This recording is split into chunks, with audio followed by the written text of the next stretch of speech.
My team of crime scene investigators were called to a property scene today.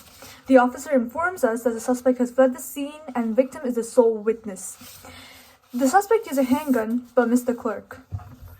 As crime scene investigators, we need to fully secure the evidential scene in order to avoid any alterations.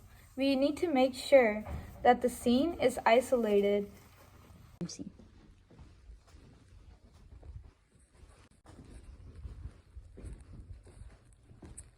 Our next step is to separate the witness. We need to do this to ensure there is no collusion. In this case, we only have one witness, the clerk. After that, our team walks around briefly to examine sources of evidence, such as CCTV cameras, floors, and door handle. We separate these sources by identifying them as primary crime scenes and secondary crime scenes.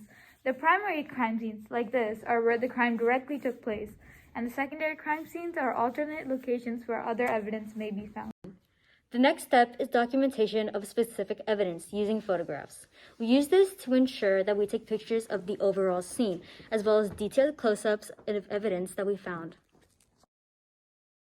Now we need to sketch the crime scene on grid paper. On the sketch, there are requirements. You need to draw the objects in the room, the location of every evidence, and the directional north. Basic information needs to be on there as well, like the date, time, location, case number, scale, and legend. Our next step is to go to the crime scene again to check for any missing evidence.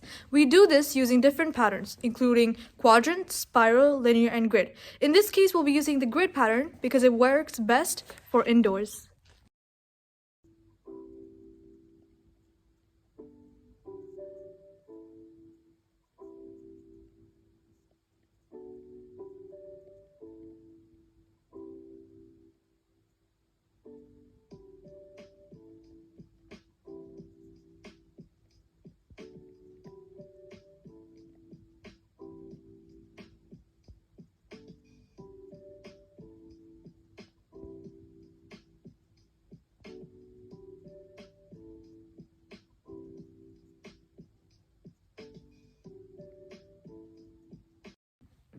Our final step is to secure and collect evidence.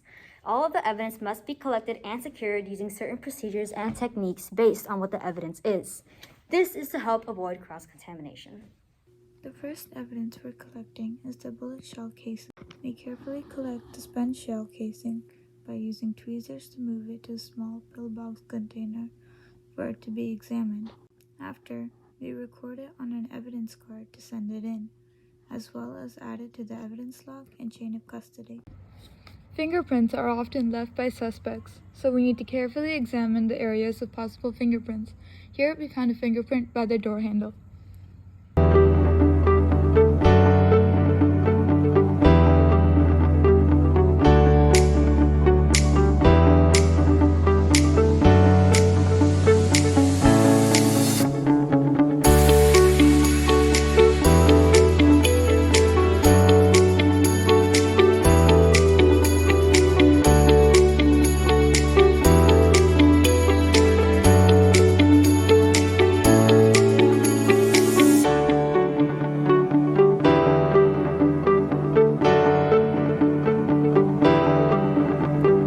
This will be sent to forensic fingerprint analysts, who will be able to match the fingerprint using the Henry classification system mandatory in the US. Now we move on to the door in the wall. The forensic ballistics expert will need to find its trajectory, and until they do so, we can't extract it. So we document its photographs instead. We record everyone who came in contact with each evidence using the document called chain of custody.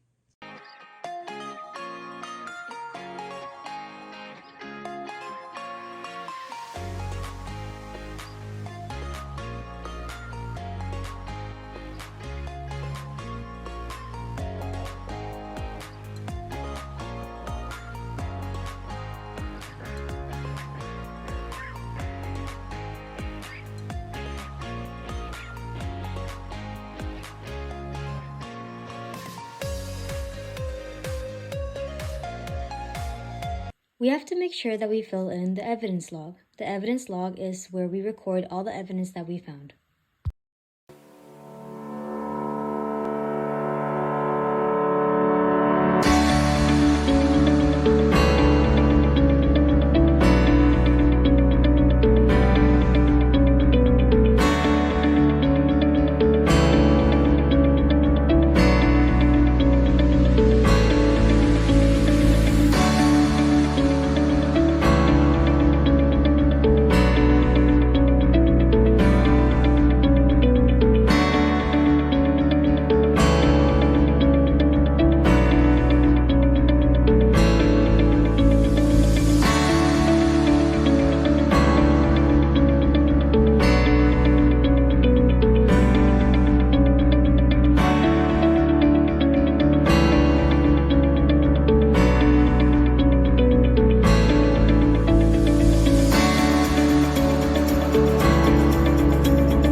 That is how you process a crime scene.